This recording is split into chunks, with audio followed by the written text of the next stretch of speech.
bah écoutez, merci de me charger d'animer cette dernière table ronde qui porte sur un sujet un petit peu technocratique, hein, si je puis m'exprimer ainsi. La santé est-elle un levier d'aménagement du territoire?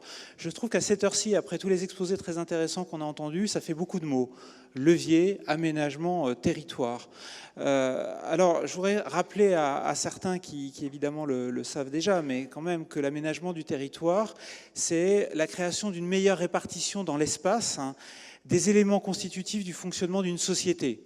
Meilleure répartition dans l'espace, hein, des éléments constitutifs du fonctionnement d'une société. Cette définition, on la doit à un ancien ministre, Eugène Clodius-Petit, qui est un petit peu l'inventeur du concept d'aménagement du territoire dans les années 50 en France. Eugène Clodius-Petit était ministre de la Reconstruction et de l'Urbanisme. Et donc vous voyez tout de suite qu'on se situe au début des années 50, dans un contexte de démarrage économique fort, de reconstruction. On voit bien que l'aménagement du territoire procède d'une volonté politique, mais on voit bien aussi qu'il ouvre sur plein de questions, et notamment celle de la délimitation des territoires. Alors, la délimitation des territoires, c'est vrai qu'à Dole, on est bien placé pour se poser la question, puisqu'on est ancienne capitale du comté de Bourgogne, mais aux confins de la Bourgogne et de la Franche-Comté, et puis qu'on a des ambitions en matière territoriale à Dole. Je ne sais pas si les représentants de la mairie sont encore présents, mais c'est évident, quand vous arrivez à Dole, vous avez une voie, une piste cyclable, et cette piste cyclable, en toute modestie, vous est indiqué qu'elle vous conduit de Nantes à Budapest, en passant par Dole. Donc vous voyez bien qu'en termes de territoire, on est assez centraux. Voilà, alors pour aborder cette question de la santé dans l'aménagement du territoire, nous avons plusieurs intervenants que je présenterai au fur et à mesure. Le premier de nos intervenants est le professeur Francis Aubert, qui est professeur à GrosSup, et auquel je vais poser une question très simple, peut-être pour cadrer un petit peu la discussion. Qu'est-ce qu'aménager un territoire? Et de votre point de vue, la santé peut-elle vraiment être un levier d'aménagement du territoire?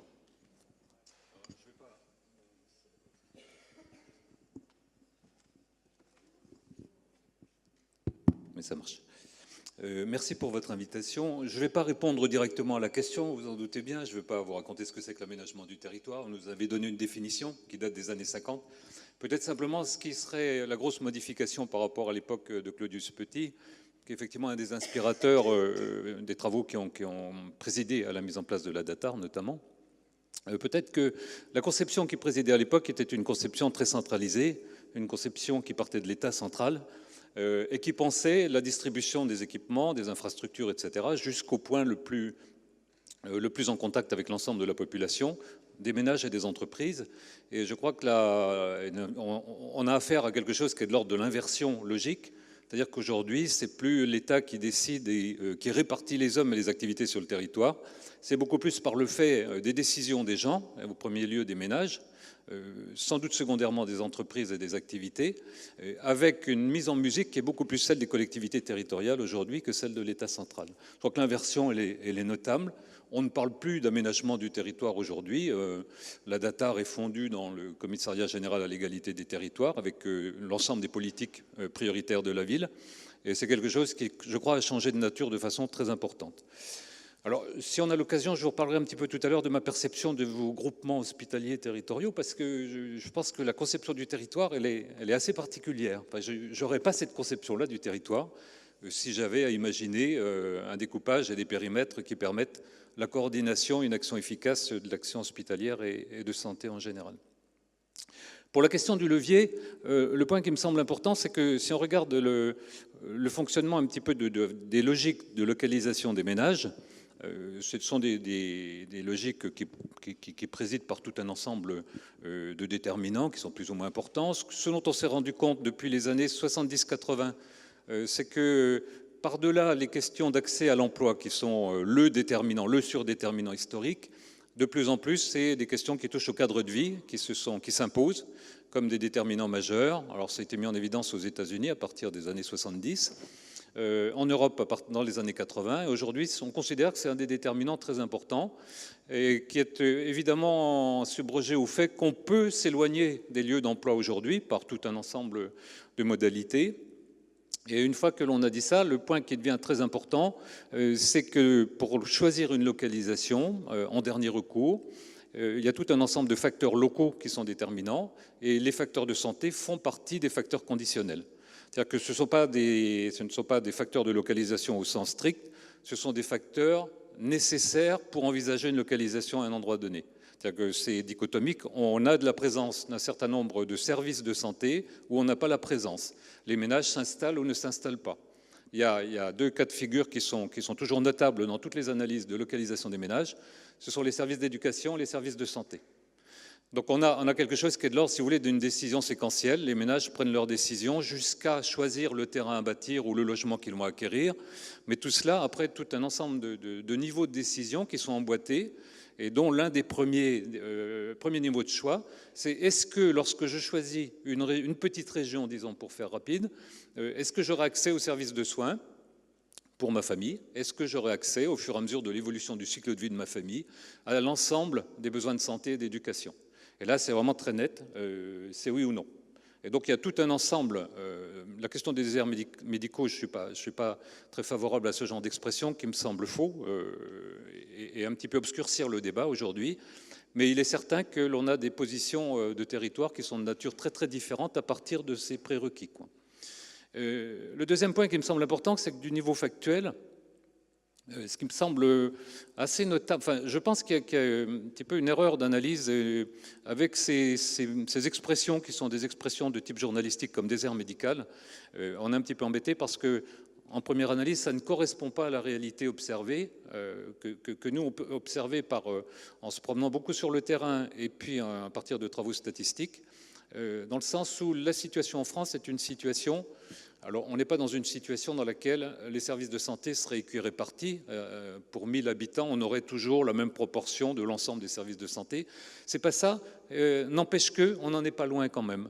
Quand on regarde des données d'équirépartition, on calcule ce qu'on appelle des indices de dissimilarité.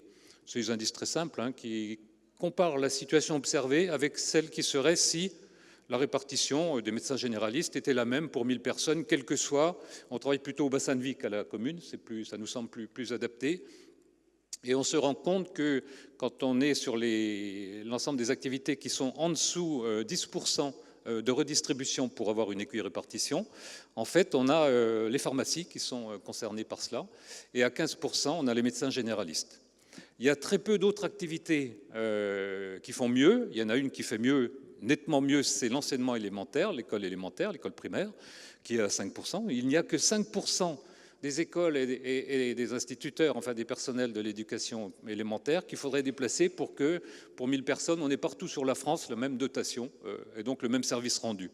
On est à 10% pour les pharmacies, on a 15% pour les médecins généralistes.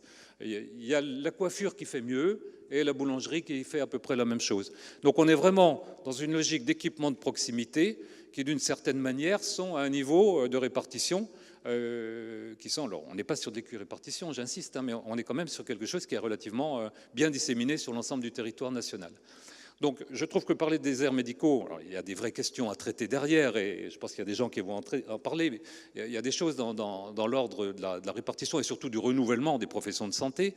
Mais je pense que c'est pas, la question spatiale n'est pas première. Celle qui est première pour nous, quand on fait l'analyse des territoires à l'échelle française et européenne, mais en France, c'est bien marqué, c'est une question sociale. C'est-à-dire que dans la mesure où, quand on parle des services de santé, comme de tout un ensemble d'autres services, on a une caractéristique en économie spatiale qui est le fait que ce sont les usagers, les consommateurs, qui se déplacent pour aller consommer. Les patients se déplacent pour aller rencontrer le service de santé. Et ça pose donc d'emblée une question d'accessibilité. On ne met pas à disposition des marchandises ou des choses par un réseau qui arrivera à la maison. C'est aux patients à se déplacer pour accéder. Donc les questions d'accessibilité sont essentielles. Et les questions d'accessibilité révèlent des fractures sociales qui sont extrêmement importantes et qui, en fait, comment dire ça, on a comme une espèce de superposition des problèmes pour des groupes sociaux qui sont dans des situations spatiales. L'espace accentue le problème, si vous voulez, mais la question, elle est sociale. C'est-à-dire que vous avez tout un ensemble de populations fragiles qui souffrent d'un ensemble de difficultés d'accès à des services de soins pour tout un ensemble de raisons. Et le fait d'être éloigné renforce ces difficultés sociales. Mais je dirais, moi, pour résumer cette approche-là, c'est qu'on n'a pas de très très gros problèmes spatiaux a priori. On a un problème de fonctionnement de la santé dans l'espace parce qu'on a une égale répartition des gens, des groupes sociaux dans l'espace en fonction de leur capacité à acquérir un logement dans de bonnes conditions. Donc ce n'est pas tout à fait la même histoire. Et je terminerai ces quelques propos avec une notion de territoire qu'on emprunte à l'économie publique, et je fais le lien avec vos groupements hospitaliers de territoire. Ce que l'on dit en économie publique, c'est qu'on ne dispose pas de normes, comme on le fait dans un certain nombre de modèles économiques, pour dire voilà quelle est la dimension optimale pour concevoir un territoire. Ça n'existe pas, ça. Et ça n'existe pas pour une raison qui est assez simple, je ne sais pas si elle est simple, mais parce qu'on a une tension d'arbitrage qui est essentielle entre deux déterminants. Le premier qui est celui qui va correspondre à des économies d'échelle. On a intérêt à augmenter la dimension de nos espaces, de nos circonscriptions d'action publique sur tout un ensemble de domaines, dont la santé, mais tout un ensemble d'éléments d'action publique, parce qu'en augmentant la taille, on a plus de capacité d'action, on peut plus internaliser les effets externes. Quand il y a des effets de bordure, quand il y a tout un ensemble d'effets de débordement, on peut les internaliser. Et puis on peut en plus mieux organiser la péréquation. C'est-à-dire qu'on aura plus de possibilités pour faire jouer la solidarité entre les composantes. Donc tout cela, c'est favorable. Donc il faudrait faire a priori de très très grands périmètres. Sauf que c'est à mettre en tension avec quelque chose qui est une force de rappel, qui est qu'au fur et à mesure que l'on augmente la taille d'un périmètre d'un territoire, on augmente l'hétérogénéité interne, pour une raison très simple, c'est que quand vous prenez une unité élémentaire, soit un quartier, une commune, un petit territoire de quelque nature qu'il soit, les gens ont tous, vous et moi, on a tous tendance à se regrouper avec des gens qui nous ressemblent. On a toujours tendance à rechercher une certaine forme de proximité sociale, culturelle. On est avec des gens qui ont les mêmes codes, avec qui on va être en confiance, on va partager beaucoup de choses. Ça, c'est une mécanique sociale que tous les sociologues ont montrée depuis plus d'un siècle. C'est assez logique, c'est à la fois culturel et social. Donc, petite unité territoriale dit homogène. Donc, quand vous avez à gérer des soins, vous avez à gérer des équipements publics de quelque nature, c'est plus facile parce que vous avez une homogénéité des préférences, on appelle ça comme ça. Plus vous élargissez le périmètre, plus vous allez adjoindre des unités territoriales élémentaires qui sont elles-mêmes homogènes, mais dans un ensemble qui va être hétérogène. Et donc, plus on augmente cette hétérogénéité, eh bien, plus il faut une capacité à prendre en compte les différences entre les demandes disparates des gens à qui on a affaire et qui sont les demandeurs, dans un ensemble qui coûte très très cher, en fait, à coordonner. Et il y a un économiste en économie publique qui s'appelle James Buchanan, qui est le fondateur de la théorie des choix publics, qui dit une chose qui est très simple là-dessus. Il dit, si on voulait pousser au bout la logique pour être très adapté à la gestion des problèmes qu'on a tous à gérer, à chaque problème, il faudrait un périmètre. C'est-à-dire que si vous voulez gérer la question des soins de proximité, de premier recours, si vous voulez gérer la question de telle spécialité, mais de même si on veut gérer une piscine municipale ou des choses comme ça, à chaque équipement, à chaque service qui met en jeu des équipements publics, on peut définir un périmètre ad hoc, le périmètre qui sera le plus adapté. Sauf que bien sûr, on ne peut pas se reporter sur cette logique-là, puisque bien évidemment, il faut qu'on ait des structures constantes, notamment pour administrer tout un ensemble de charges qui sont celles des affaires publiques, et notamment pour prélever l'impôt. Donc ce sont des choses qui sont forcément attachées à des structures qui sont instituées, sur lesquelles doivent prendre place des périmètres qui sont des périmètres fonctionnels. Et vos groupements hospitaliers de territoire sont des groupements fonctionnels. Je pense, moi je ne parlerai pas de territoire. Si je voulais parler d'une façon un petit peu exigeante, je ne parlerai pas de territoire. Quand je regarde le découpage de la carte des 12 groupements hospitaliers de territoire pour la Bourgogne-Franche-Comté, on n'a pas affaire à des territoires. Quelle est l'entité territoriale qui va de Dijon à Chaumont? Si vous pouvez me la définir, je suis preneur. Quelle est l'entité territoriale centrée sur Beaune? Quelle est celle qui part depuis le Morvan qui va jusqu'à Louhans? Expliquez-moi. Il y a pas, ce ne sont pas des territoires. Ce sont pas des territoires. Ce sont des découpages fonctionnels qui ont toute leur logique. Mais simplement, je crois que ce n'est pas la même chose. Et c'est une des difficultés, je pense, majeures de votre domaine, c'est d'être au croisement entre les deux logiques d'aménagement du territoire, l'une qui est centralisée, hiérarchique, descendante. On pense à partir de grands équipements dont la localisation, le fonctionnement, l'aire de rayonnement doivent être raisonnés, et combinés avec des territoires élémentaires qui sont ceux de la vie sociale des gens, la dimension populationnelle, comme vous dites, on n'utilise pas ce terme-là dans l'aménagement du territoire, croisé avec cette logique-là, qui est une logique de pratique sociale et de besoins concrets au quotidien des gens, qui s'organisent dans des territoires effectifs, qui sont des territoires institués. Aujourd'hui, ce sont essentiellement les intercommunalités, mais les pays, les pôles d'équilibre territorial et ruraux, les parcs naturels régionaux, les agglomérations, il y a tout un ensemble de territoires qui sont des territoires effectifs. Le périmètre du GHT n'est pas un territoire. Excusez-moi, mais ça ne correspond pas à un territoire. Alors voilà, le pavé est lancé dans la mare, et après cet apport conceptuel un petit peu qui nous pose le décor, je voudrais passer la parole à Madame Sadon, donc, qui est maire de Saumur-en-Auxois, qui a des fonctions aussi à la Fédération hospitalière de France, une expérience en matière d'aménagement du territoire. Alors là, on va être peut-être beaucoup plus au niveau de l'expérience d'un élu de terrain. Vous avez cité tout à l'heure les parcs naturels régionaux. On sait que ces actions-là font partie des leviers qui sont utilisés pour l'aménagement du territoire. On a estimé à un moment donné qu'il fallait protéger un certain nombre d'espaces. Est-ce que vous pensez, Madame Sadon, qu'en matière de santé aussi, il faut protéger un certain nombre d'espaces et qu'il faut mettre en place peut-être des espaces de santé protégés ?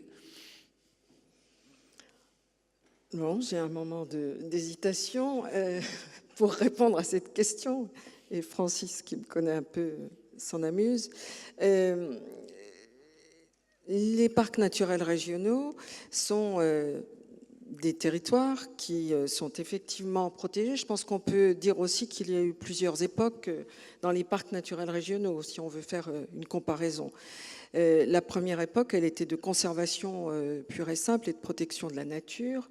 Et l'époque actuelle est plus une époque de dynamique territoriale. Et Rémi Reberotte connaît bien le parc du Morvan, mieux que moi. En tout cas, il y a eu tout un chemin qui fait qu'on est parti d'une période figée à une période de dynamisme. Alors, on pourrait dire qu'effectivement, on pourrait amener les hôpitaux, du coup, dans un territoire donné, à se développer, et en partant d'une époque à aujourd'hui, qui est celle que l'on connaît, avec une dynamique nouvelle qui se mettrait en place. Alors, si les parcs naturels régionaux ont fonctionné, et d'ailleurs on pourrait dire un peu la même chose des pays ou des PETR actuellement, c'est qu'il y a eu d'une part un territoire, cette fois qui est délimité, au contraire de ce que disait tout de suite Francis Aubert, un territoire qui a une cohérence territoriale, qui est une des constitutions du projet en lui-même, et puis le projet, justement, le projet de territoire qui s'ensuit et qui a besoin d'être écrit, d'être partagé par l'ensemble des acteurs concernés, et qui nécessite qu'on mette en réseau aussi tous ces acteurs. Donc on voit bien qu'on pourrait effectivement mettre en réseau les acteurs, mais dans ce cas, il ne faudrait pas qu'il s'agisse simplement des hôpitaux qu'on mette en réseau, mais qu'on y agrège d'autres acteurs, qu'on y agrège ceux qui concourent au service public de la santé sur l'ensemble du territoire, et puis qu'on mette en réseau en même temps, ou qu'on fasse participer en même temps ceux qui sont les usagers de la santé, pour le dire largement, avec toutes les fonctions que ça veut dire. Donc voilà, on en est loin quoi, de cela. Il y a un grand pas à effectuer, me semble-t-il, et un chemin large qui s'ouvre si on voulait arriver à ce type d'exercice. Et puis, je suis un peu étonnée parce que depuis ce matin, je n'ai pas beaucoup entendu parler d'argent. On a beaucoup parlé de perspectives diverses par rapport au territoire et par rapport à la politique de santé. Mais derrière, on a un peu vu tout à l'heure que 5 milliards d'euros pour 5 millions d'habitants, c'est quand même pas mal, et que ça nous fait rêver. Mais un des succès, pas le seul, mais des parcs naturels régionaux, c'est de pouvoir bénéficier d'un contrat avec l'État et la région qui s'inscrit dans une perspective de plusieurs années et qui du coup permet de planifier des dépenses, d'avoir aussi de l'assurance, d'avoir des recettes de fonctionnement. Donc il y a des moyens financiers à la clé au travers d'un contrat qui est la déclinaison du projet. Alors peut-être qu'on pourrait, mais entre les deux, il y a une grande marge encore. Hein. Je disais tout à l'heure à Emmanuel Lidjic, il était imaginatif et créatif que de vouloir caler les territoires de santé sur les parcs naturels régionaux. Alors, j'ai un mauvais exemple en tête parce que moi, bien sûr, bourguignonne que je suis, je pense au parc du Morvan. Et le parc du Morvan, à cheval sur 4 départements, c'est un peu compliqué quand même. Il faut dire les choses comme elles sont. Mais par contre, je réagis un peu spontanément là, donc voilà, j'y vais. Le lien qui est intéressant malgré tout, c'est bien cette mise en réseau des acteurs et la participation de l'ensemble des acteurs concernés par le domaine et par le territoire qui permet peut-être d'aboutir aussi à des réponses adaptées. Et le lien avec l'État et la région en matière de santé, c'est la même chose. Et puis, malgré tout, ce qui me perturbe depuis ce matin dans ce que j'entends, c'est que on a l'impression que le territoire, quand on parle de santé, est assez déconnecté du terrain et des réalités du terrain, institutionnellement parlant, des communes ou des intercommunalités. Or, en fait, le parc naturel régional, il est, alors c'est un peu en train de changer, mais il est en lien direct avec les communes qui votent la charte, donc voilà. Mais je pense qu'il y a aussi besoin de travailler ce point-là, qui est le rapport à la collectivité dans lequel il s'inscrit, qui n'est pas celle du territoire dont on parle quand on parle de GHT, par exemple. Donc, quand on trace ce parallèle, vous retenez moins l'aspect de protection, finalement, que l'aspect de projet, de mise en réseau des différents acteurs, tout en ayant bien conscience de difficultés à surmonter que les GHT auront aussi, le fait parfois d'être transversal à plusieurs départements, à plusieurs institutions déjà organisées.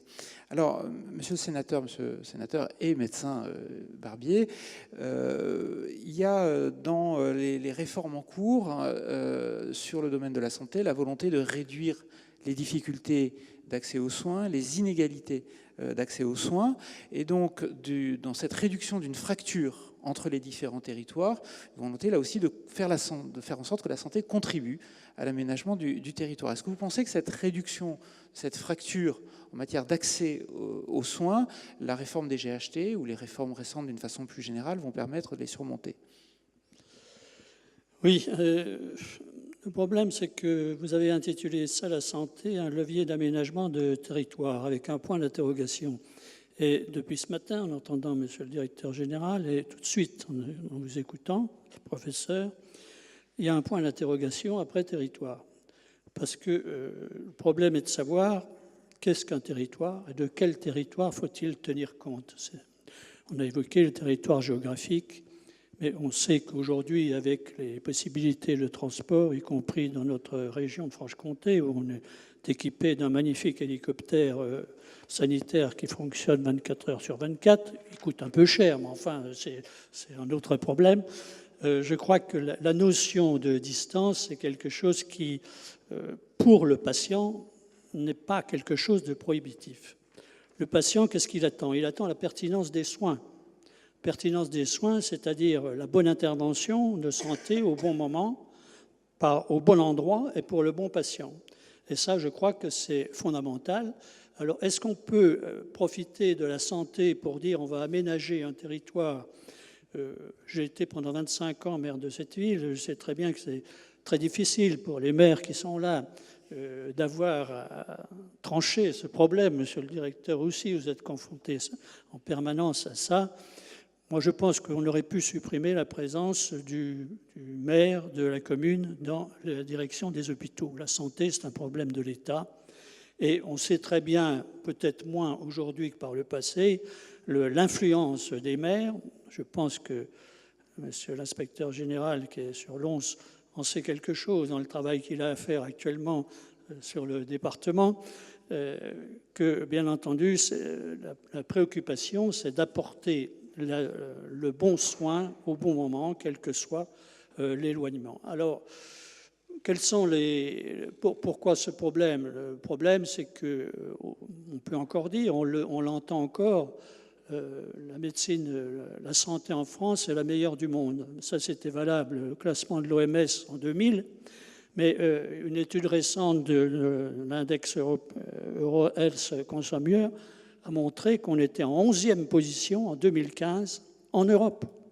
Et que nous avons vu depuis donc une vingtaine d'années une dégradation considérable de notre système de santé, pour des raisons diverses. D'ailleurs, c'est en raison de la qualité des soins qui ne progresse pas aussi vite que les progrès de la médecine, dont l'autre peut dire qu'à la connaissance médicale. C'est ce qui a été évoqué précédemment, c'est le recul de l'accessibilité aux soins pour une bonne partie de la population. C'est le manque d'équité des soins. On sait très bien que dans notre pays, nous sommes dans une médecine à deux vitesses et que ce n'est pas parce qu'on est ici à Dole ou à Paris, etc., que cette vitesse s'exerce. Il y a je vais prendre une expression qui est en cours à l'heure actuellement, il y a la médecine d'en haut, puis il y a la médecine d'en bas. Et bien entendu, peut-être ici, nous sommes tous des initiés dans ce domaine et nous savons juger de l'opportunité de rester sur place pour tel ou tel soin. On sait aussi que l'immense majorité de la population fait confiance là où on l'envoie. Mais de l'expérience que j'ai pour avoir pratiqué la chirurgie de haut en bas, je peux vous dire, maintenant je suis en retraite, vous ne risquez plus rien, je pense qu'il vaut mieux se faire opérer d'une prothèse de hanche par celui qui en fait 3 par jour que celui qui en fait 3 par an. Je crois que c'est valable aujourd'hui en fonction des diverses évolutions des techniques que nous recherchons et nous souhaitons aujourd'hui pouvoir bénéficier des meilleurs soins par les meilleurs médecins. Et ça, malheureusement, ça ne peut pas être sur place. Ça ne peut pas être sur place partout pour diverses raisons. Parce que, bien entendu, je vais pas revenir sur la catastrophe qu'a été le numerus clausus, qui, en matière de désertification, en médecine générale, là on parle plus des établissements hospitaliers, a été une catastrophe. On n'a pas su adapter l'évolution de la société médicale, sans misogynie. On sait très bien qu'aujourd'hui, pour plus de 60% des médecins diplômés sont des femmes qui ont une durée d'exercice professionnel qui est en moyenne de 17 ans, sauf aux dernières statistiques. Et que, d'autre part, les jeunes médecins, quels qu'ils soient, ça a été évoqué très longuement ce matin, ils souhaitent travailler, avoir une vie normale, ne pas travailler jusqu'à 23 heures, comme ça a été évoqué ce matin, et bénéficier des avantages que la vie et leur situation peut leur donner. Sur le plan hospitalier, monsieur le directeur de l'hôpital de Dole, vous le savez très bien, c'est qu'on a une paupérisation des médecins hospitaliers. Comme on en forme beaucoup moins, pourquoi ne pas aller chercher, là on peut gagner correctement sa vie dans une clinique privée, plutôt que de prendre un poste hospitalier dans les hôpitaux, y compris dans le vôtre, monsieur le directeur, où j'ai travaillé pendant très très longtemps. Aujourd'hui, la fonction de médecin de médecine hospitalière est dévaluée pour diverses raisons, parce que la situation financière n'est pas comparable avec la situation que n'importe quel chirurgien ou spécialiste peut trouver dans le privé. Il faut dire les choses comme elles sont.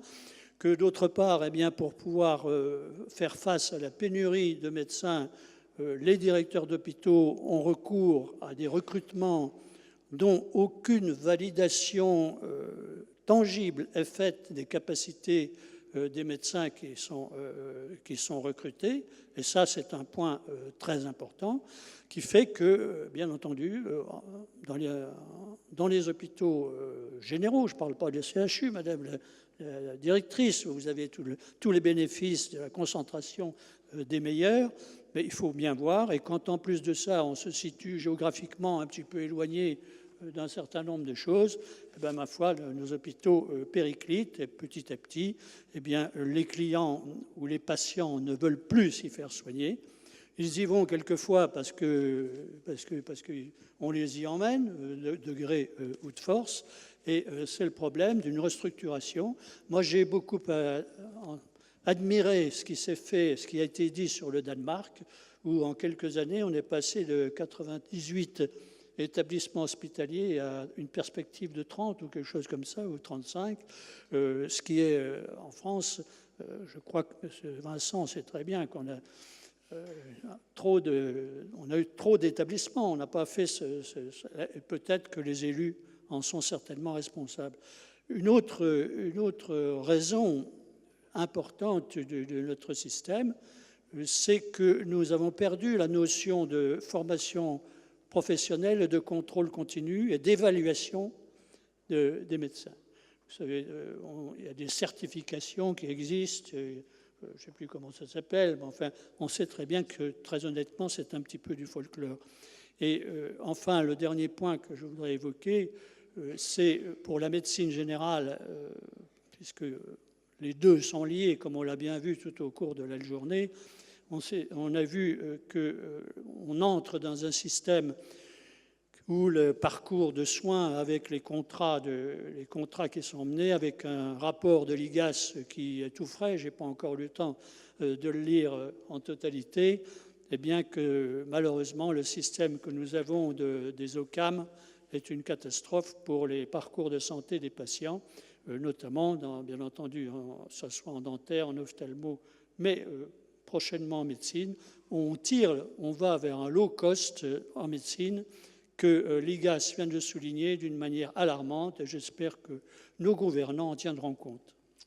Alors, vous nous dressez un tableau qui est finalement assez lucide, même si peut-être un peu sombre, de la situation de cette fracture des territoires.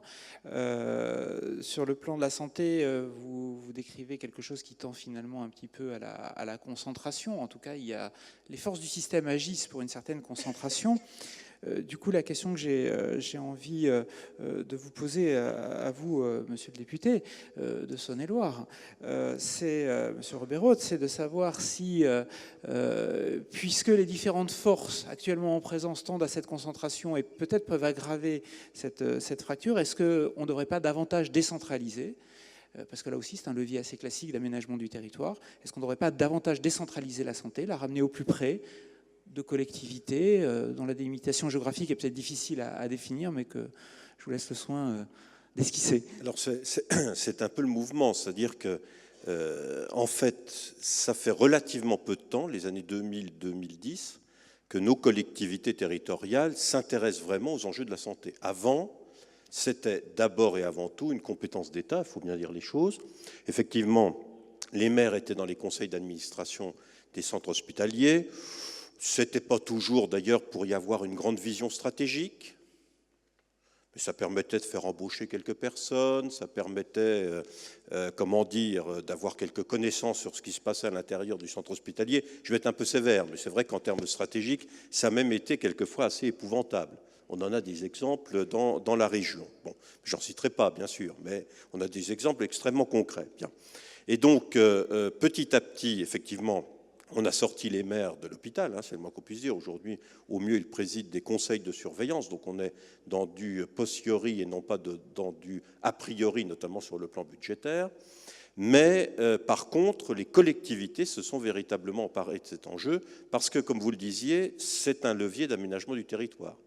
Alors, ça l'est à la fois par défaut, c'est-à-dire qu'on s'aperçoit que quand on a de gros soucis en matière d'accès à la santé, alors pour le coup, comme déqualification d'un territoire, et c'est ce qui a été dit, ça se pose un peu là, c'est-à-dire quand vous commencez à plus avoir de médecins, alors plus d'hôpital, plus de spécialistes, plus de médecins, etc., ça devient extrêmement préoccupant. Donc déjà, par défaut, on s'y est forcément intéressé parce que nos concitoyens sont venus nous voir en disant « mais qu'est-ce que vous faites ?» Monsieur le maire, en matière de services au public, pas public mais au public, et notamment en matière de santé. Donc il a bien fallu s'y pencher et regarder cela de près, essayer de rassembler aussi les acteurs du territoire, et essayer de mettre en place avec l'État, notamment les contrats locaux de santé, etc., de mettre en place des stratégies, en quelque sorte, entre les collectivités territoriales et les différents acteurs de santé. Bon, je reviens en un mot sur la logique de territoire. Vous avez raison. En la matière, elle n'est pas du tout géographique. Elle est purement politique. Disons les choses. Enfin, moi, je suis d'un département où on a décidé un jour, quand il a fallu remettre en place des territoires de santé, de le découper de manière nord-sud, la Saône-et-Loire. Avec en fait deux priorités. sauvés par El Monial. Je vais être un peu vache, hein. C'est-à-dire que si on avait été dans une dynamique ouest, il y avait un vrai problème entre Monceau et Paray, ça pose un problème. Et puis également sauver un peu Mâcon, puisque dans une dynamique est, entre Châlons et Mâcon, ça aurait pu être la guerre. D'ailleurs, ça l'est quand même. Mais tout cela pour dire qu'on est dans des logiques purement politiques aujourd'hui. Et quand on parle des CHT, bon, la nôtre, elle s'organise autour du pôle de Chalon-sur-Saône, qui est devenu aujourd'hui un pôle de santé extrêmement important. Ça aurait pu s'organiser différemment, mais quand vous découpez le territoire comme vous l'avez découpé, vous apercevez que finalement, le territoire nord s'organise autour de Châlons. Ça aurait pu s'organiser, je le dis différemment, c'est une logique en fait très politique en la matière, plus qu'une logique géographique. Bon, on essaye de mettre en commun, on avance. C'est vrai que c'est un hôpital, le nouvel hôpital de Châlons, qui a de grande qualité et qui peut permettre d'être un hôpital pôle par rapport à des logiques d'hôpitaux de proximité où on maintient les urgences, une maternité à Autun, puisqu'on a la nécessité du Morvan, tu parlais du parc du Morvan tout à l'heure, et qu'il y a des problèmes d'accessibilité, que c'est important dans certains cas de maintenir des services de proximité pour des raisons géographiques évidentes, et puis un plateau de premier niveau, mais qui nous permet ensuite, soit par l'hélicoptère sanitaire, soit, j'allais dire, par d'autres moyens, de rejoindre Châlons, de rejoindre Dijon si nécessaire, etc. Au fond, les choses sont en train de s'organiser du point de vue hospitalier. Alors, est-ce que c'est la bonne organisation ou pas? Il y a une forte, je le disais, dimension politique, mais les choses sont en train de s'organiser par la coopération. Et moi, je viens d'une ville où, depuis des années, depuis près de 20 ans, la coopération publique-privée entre la clinique privée et l'hôpital s'est mise en place et fonctionne bien. Bon, donc, on est obligé de rentrer dans ces coopérations et les choses, j'allais dire, se mettent en œuvre. Reste la question médecine générale, spécialiste, sur lequel d'ailleurs le gouvernement a fait un certain nombre d'annonces aujourd'hui. Je pense que c'est la dernière tentative avant l'obligation pour les jeunes médecins de s'installer dans tel ou tel territoire, si réellement, cette fois-ci, on n'y arrive pas. Vous avez raison, il y a un changement culturel des jeunes médecins, très bien. On fait les maisons de santé, c'est parfait. Il y a un travail plus collectif qui se met en place, très bien. Maintenant, par contre, si on continue à être dans des logiques où vraiment on perd de la proximité, c'est-à-dire si votre coefficient de 15 devient 20, puis 25, puis 30, il va bien falloir faire quelque chose pour que des médecins, tout simplement, s'installent, restent quand même à proximité dans les territoires, parce que, vous avez raison, on peut, j'allais dire, pour un certain nombre d'actes médicaux ou chirurgicaux, se déplacer même un peu loin. La question aujourd'hui, pour beaucoup de personnes, elle est franchie depuis longtemps. On va là où on trouve le plus opérant. Et c'est souvent effectivement la personne qui fait plutôt 3 hanches par jour que 3 hanches par an. Ça, vous avez entièrement raison. Par contre, pour la médecine, j'allais dire générale, de proximité, premier diagnostic, certes, il y a la télémédecine, où j'attire l'attention que aujourd'hui, même ceux qui veulent s'engager un peu plus loin dans la télémédecine, ça n'est pas évident. Et que les textes de loi, et ça va être une des questions qui vont être prochainement soulevées, ne facilitent pas forcément les choses. Donc là, il va falloir réellement adapter encore le droit pour qu'on puisse plus facilement utiliser la télémédecine. Cela dit, il faut aussi un contact humain, de la proximité. Et là, nos collectivités, alors aujourd'hui, plus sur l'aspect qualitatif, c'est les maisons de santé, faire en sorte de s'adapter à une nouvelle culture, mais aussi au plan quantitatif. Et là, on attend beaucoup de l'État pour, à un moment donné, prendre les mesures qu'il faut si réellement on n'arrive plus à pouvoir assurer ce service de proximité. Je le dis, là, apparemment, les différentes organisations des médecins, le syndicat, disent qu'ils vont faire en sorte que ce plan-là, ce dernier plan, j'allais dire, avant la falaise, j'allais dire, puisse fonctionner dans les meilleures conditions, incitatives, etc. Bon. On verra, le numerus clausus n'a pas facilité les choses, la féminisation de la profession, je ne suis pas misogyne non plus, mais n'a pas facilité les choses. On a en fait, en théorie, un nombre de médecins largement suffisant, mais leur implantation sur le territoire pose aujourd'hui véritablement des soucis. Alors, vous décrivez effectivement un retour des élus dans la préoccupation de la santé qui devient une préoccupation cardinale des populations, un milieu de la santé qui est un petit peu en ébullition et en recomposition. Dans les derniers leviers d'aménagement du territoire qu'on a vu éclore ces dernières années, il y a la protection de la biodiversité. Donc là, j'ai une question à adresser à Chantal Carroger, parce que Chantal Carroger, en tant que directrice d'hôpital, a un parcours tout à fait intéressant qui l'a amené du plus petit au plus grand, de l'hôpital vraiment de proximité au CHU. Quand on protège la diversité, on protège toutes les espèces d'acteurs de santé. Est-ce que ton point de vue, Chantal, de directrice d'établissement support d'un GHT adossé sur un CHU, donc la quintessence de ce qu'il y a de plus gros dans le système hospitalier français aujourd'hui, est-ce qu'on doit protéger tous les acteurs du système de santé pour aménager le territoire, ou est-ce qu'au contraire, il faut que les plus gros mangent les plus petits? Eh bien non, moi je suis pour la protection des pandas. Moi j'aime bien les pandas, il faut les protéger, il faut protéger tout le monde, et je suis pour la biodiversité. Moi, j'aimais bien cette idée qui a d'ailleurs bien fonctionné pendant un certain nombre d'années sur la graduation des soins entre les hôpitaux de proximité, ensuite les hôpitaux à vocation départementale et ensuite les établissements à vocation régionale. C'était donc dans les années 75 avec Simone Veil qui avait mis en place cette organisation des soins. Moi, je trouvais que ça faisait sens. Alors, pourquoi ça n'a pas marché, en tout cas ça a marché un certain nombre d'années. Pourquoi ça n'a plus marché? D'abord parce que les petits hôpitaux de proximité, ils ont voulu faire comme les hôpitaux départementaux, c'est-à-dire ils ont voulu avoir des spécialistes, etc., etc. Et puis les hôpitaux départementaux, ils ont voulu faire comme les hôpitaux régionaux, à être établissements de recours, faire des disciplines, etc. Et puis du coup, il y a une confusion des choses qui a fait que ça a été le premier dysfonctionnement. Deuxième dysfonctionnement que moi j'ai constaté, parce qu'à l'époque j'étais effectivement dans des hôpitaux de proximité, on a tout fait pour dévaloriser le médecin qui faisait le choix d'être dans un hôpital de proximité, parce que c'était pas assez noble, parce que c'était pas assez chic. Donc on n'a rien fait pour faire en sorte que les médecins hospitaliers aillent dans ces établissements-là. On a dévalorisé le médecin généraliste, parce qu'on disait celui qui faisait médecin généraliste c'était le moins bon, et donc voilà. Donc on a finalement tout fait pour que ces médecins-là fassent autre chose. Et après, on se retrouve dans une situation où on dit c'est quand même embêtant, il n'y a plus de médecins dans nos hôpitaux, et donc il va falloir fermer les hôpitaux. C'est un peu dur, quoi. Moi, je pense que c'est un peu facile aussi de penser qu'en concentrant les moyens, on fera une meilleure médecine. Mais on nous dit, de toute façon, il n'y a pas d'autre choix, puisqu'il n'y a plus de médecins, il n'y a plus de professionnels, donc il n'y a pas d'autre choix. Alors, moi, parce que je suis d'un caractère optimiste, moi, je pense qu'on peut faire encore des choses, y compris avec des hôpitaux dits de proximité, où on peut garder des lignes de médecine, parce que ça fait sens. Si on peut éviter de déplacer des personnes très âgées pour aller dans les services des urgences, ils vont rester 5-6 heures sur un brancard, ce qui va les fragiliser encore plus, si on peut éviter, il faut l'éviter. Si on peut éviter de garder des personnes âgées au CHU et faire en sorte qu'elles rentrent le plus vite possible dans leur lieu de vie, je crois qu'il faut le favoriser. Donc moi, je crois quand même, et je suis persuadée qu'il y a encore la possibilité d'avoir ce type de service public auprès d'une population, notamment une population très âgée.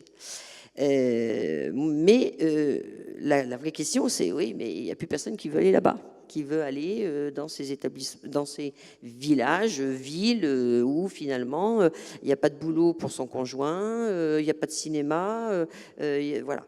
Alors moi, je pense que effectivement, les jeunes aujourd'hui, ils disent, nous, on veut rester dans les métropoles, on veut rester dans les villes où on aura tous les conforts, on aura du boulot pour notre conjoint, etc. Alors oui, tenons compte de ça. Donc créons véritablement des équipes territoriales communes, et à partir d'un centre, qui peut être le CHU, mais qui peut être une ville de taille importante, et à partir de là, créons une dynamique collective avec suffisamment de médecins dans ces équipes qui, à ce moment-là, accepteront, par exemple, la contrainte d'aller passer une journée à Pontarlier, passer une journée à Vesoul, mais qui n'accepteront pas de passer 4-5 jours à Pontarlier, à Vesoul. Mais une journée, voire deux, c'est possible. Et on a fait la démonstration à travers donc, la création de l'IRFC au CHU de Besançon, où on a 22 oncologues qui se déplacent sur toute la région Franche-Comté. Et pourquoi ça marche? Ça marche d'abord parce qu'il y a eu une volonté collective d'y arriver. Il y a eu un leader aussi médical qui fait que ça a favorisé aussi cette dynamique-là.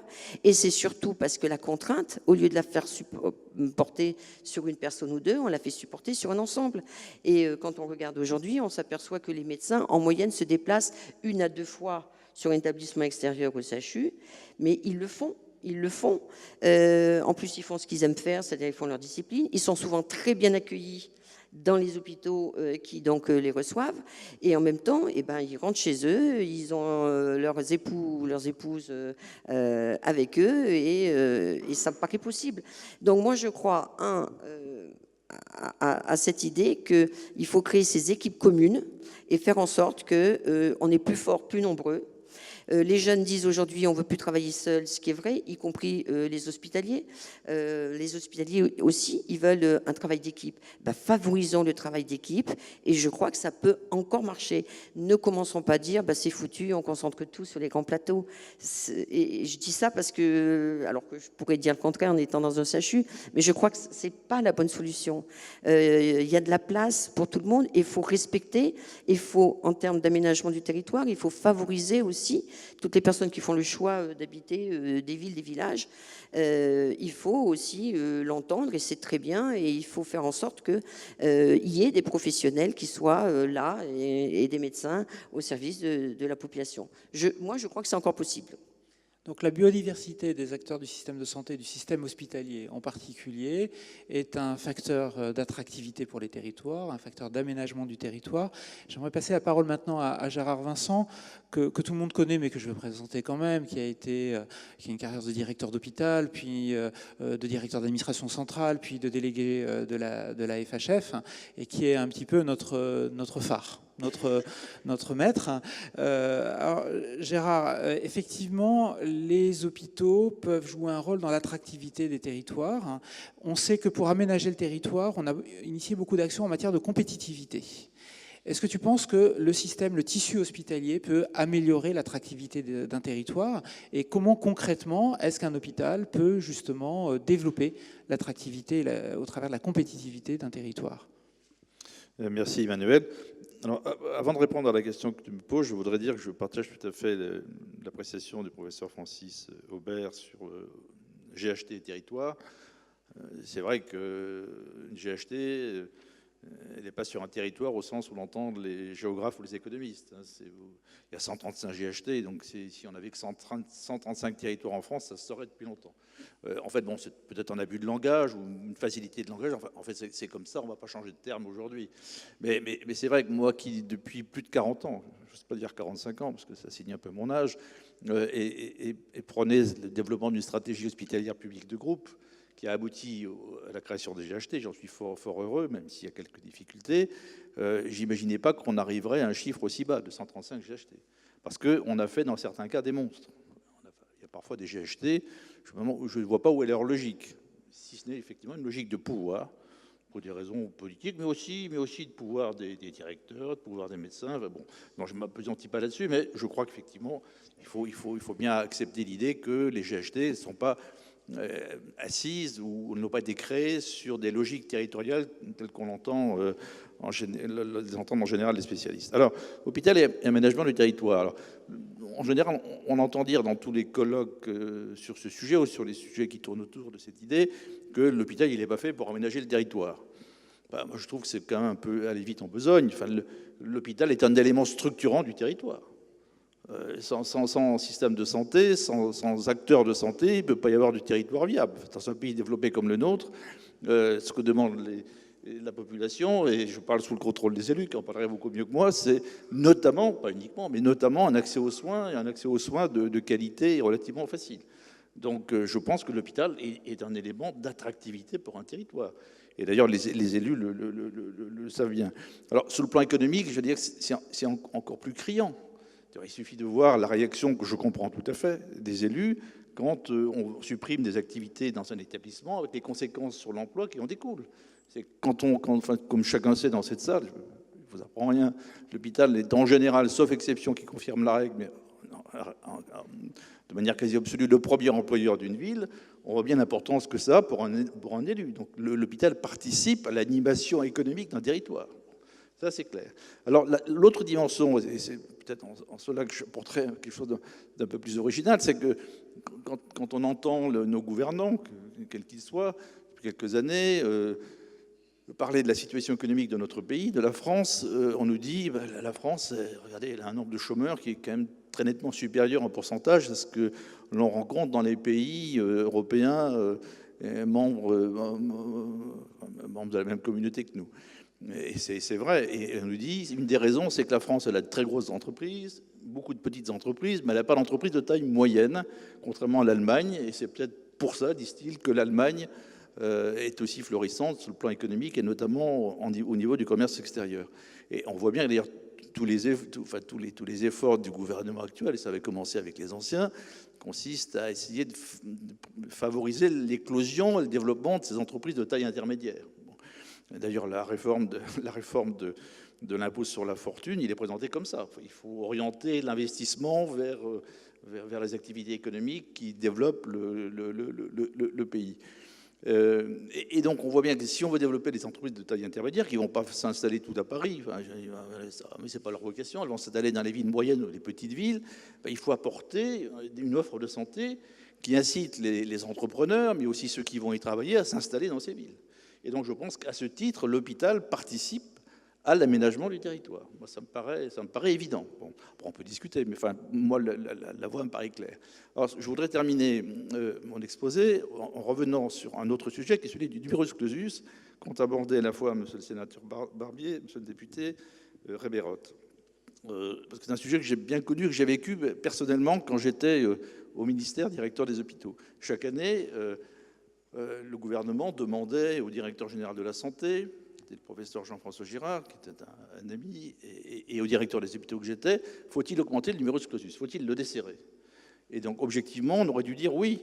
Ouais, pas beaucoup, d'ailleurs, parce que, comme l'a rappelé M. Rebeyrotte, la France a un nombre de médecins qui est globalement suffisant quand on compare aux autres pays. Alors, on dit qu'ils sont mal répartis, mais bon, on ne va pas entrer sur ce terrain-là.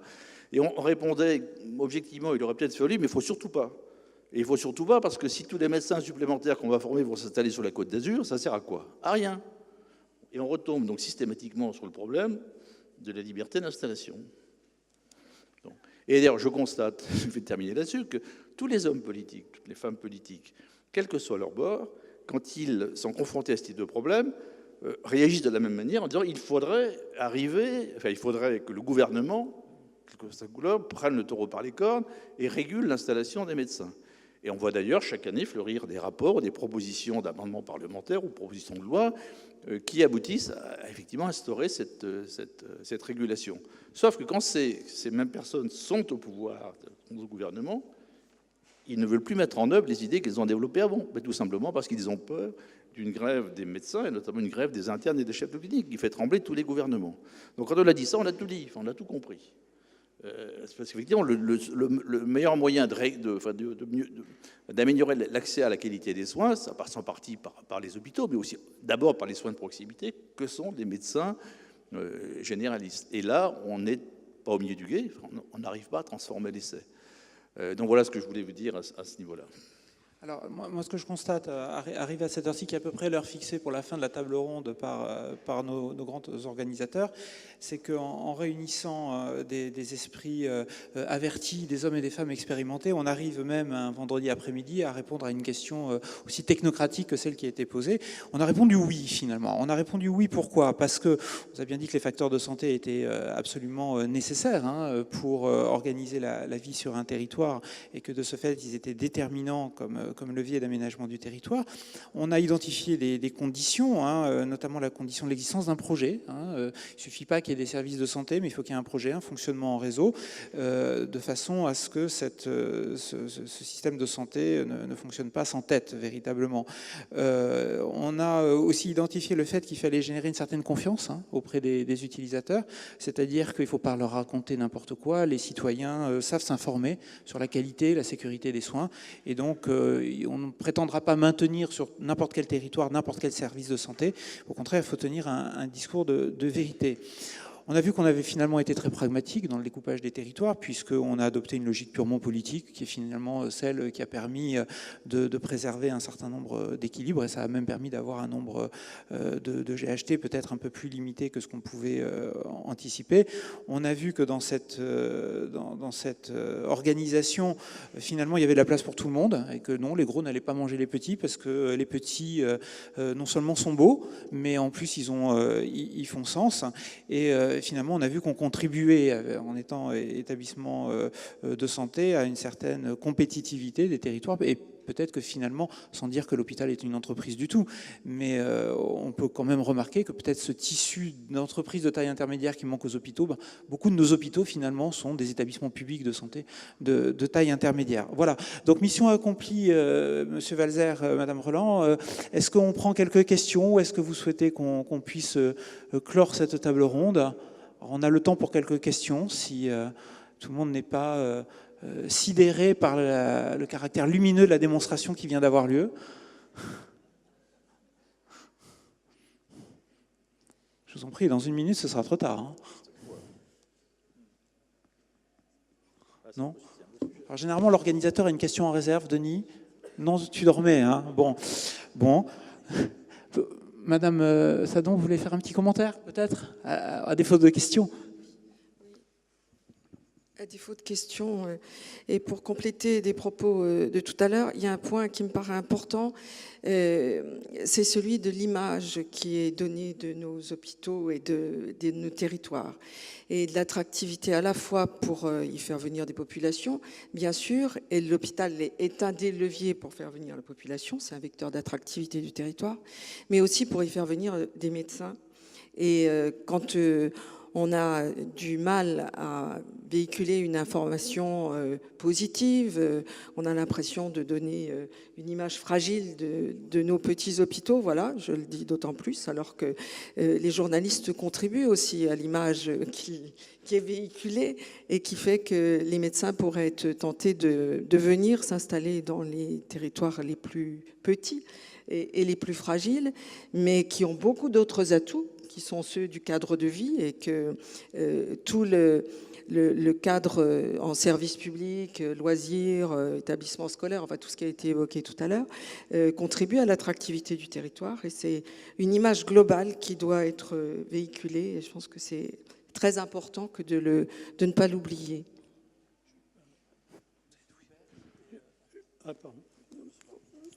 Bon, simplement, je voudrais réagir aux propos de Gérard Vincent sur le problème de savoir. Alors bon, je suis tranquille parce que j'ai été médecin hospitalier toute ma vie, mais je pense que si on arrive à un système de contraintes d'installation des médecins, en les obligeant ici ou là à aller s'installer là où ils ne veulent pas aller, c'est la fin de la médecine libérale dans notre pays. Il ne faut pas se faire d'illusions, parce qu'ils iront en contrepartie d'un certain nombre de compensations, c'est-à-dire qu'il faudra leur garantir des revenus suffisants. C'est un problème d'organisation de leur vie professionnelle qu'on va prendre en main.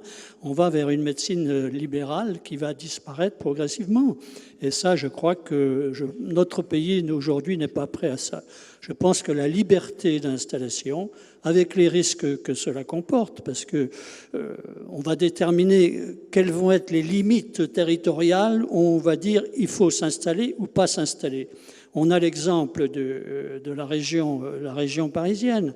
On sait très bien qu'il n'y a plus de médecins généralistes en périphérie, et que les médecins généralistes naviguent à travers la région Île-de-France à grande vitesse. Alors, si c'est uniquement l'implantation de son cabinet, de le mettre simplement 5 km à l'intérieur d'un territoire où c'est interdit, et d'avoir sa clientèle à côté, je crois que là, on va vers la fin de la médecine libérale. Moi, je le dis, je suis hospitalier, mais notre système de santé, il est basé, peut-être pas assez, sur une pénétration des médecins libéraux dans les hôpitaux. On sait très bien que c'est une avancée qui sera importante pour garder des médecins généralistes, c'est leur donner l'accès aux hôpitaux, y compris aux hôpitaux généraux, pour qu'ils puissent, comme ça a été dit tout à l'heure, travailler aussi dans les hôpitaux locaux, qu'ils puissent garder ces quelques lits de médecine qui existent ici ou là, et qui font, je crois, pour le médecin, quelque chose de très important sur le plan intellectuel. Donc vous rejoignez nos propos sur la biodiversité, finalement. De l'uniformité naquit une forme d'ennui. Voilà. Monsieur Aubert, une dernière observation? Oui, je voulais renforcer la notion de biodiversité aussi, dans une logique un peu darwinienne même, parce que, vous savez, Darwin, quand on l'utilise par analogie dans le domaine social, on a tendance à retenir la sélection des plus forts, etc. Et en fait, c'est pas ce que nous raconte Darwin. Darwin nous dit que dans une population qui a tout un ensemble de caractères diversifiés, une évolution externe de l'environnement va nous permettre d'avoir des gens qui sont adaptés au futur. Je crois que moi, la grande remarque que je ferai dans votre domaine, sur les questions de santé, c'est dans ce sens-là, il ne faut pas se méprendre sur ce que j'ai dit. D'une part, je trouve que la démarche est très intéressante de ces groupements hospitaliers de territoire, y compris quand j'ai vu les premières cartes avec une certaine diversité. Donc je me suis dit qu'il y avait une adaptation au territoire. Simplement, peut-être ce que je regretterais, c'est le fait qu'on n'aille pas jusqu'au bout dans l'explicitation de la façon d'articuler la cohérence qui est celle qui est pensée à partir des établissements hospitaliers avec une autre cohérence qui est celle qui est pensée à partir de la construction des territoires vécus par les acteurs locaux. Je prends qu'un exemple qui a été cité par Catherine Sadon, c'est le Morvan. Quand on regarde le Morvan, qui est une entité qui est, on va appeler périphérique, qui est un petit peu au milieu de nulle part, qui est un peu perdue, qui n'a pas de ville structurante, qui n'a pas de point d'appui, qui n'a pas de polarisation, quand on regarde le sort qui est délivré dans les périmètres de ces groupements hospitaliers de territoire, on a pris des morceaux du Morvan pour les rattacher à des centres urbains, Auxerre, Châlons, etc. Est-ce qu'il n'y aurait pas une autre solution? Et c'est là, je pense, que la diversité des modèles aurait pu être tentée, explicitée. Est-ce qu'il n'y aurait pas une autre solution? C'est de se dire, le Morvan, on va le garder en tant qu'entité territoriale. Compliqué, hein, parce qu'effectivement, il faut attirer les gens.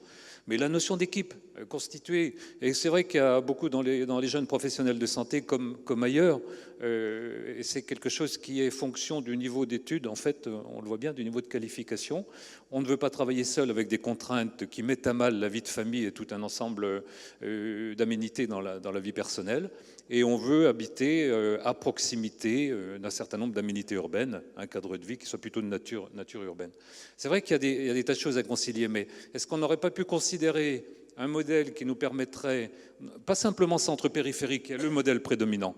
On s'organise à partir du centre important qui est l'hôpital régional, le CHU, et après on a effectivement une gradation. Ça, c'est cristallérien, ça date de 1930, c'est important.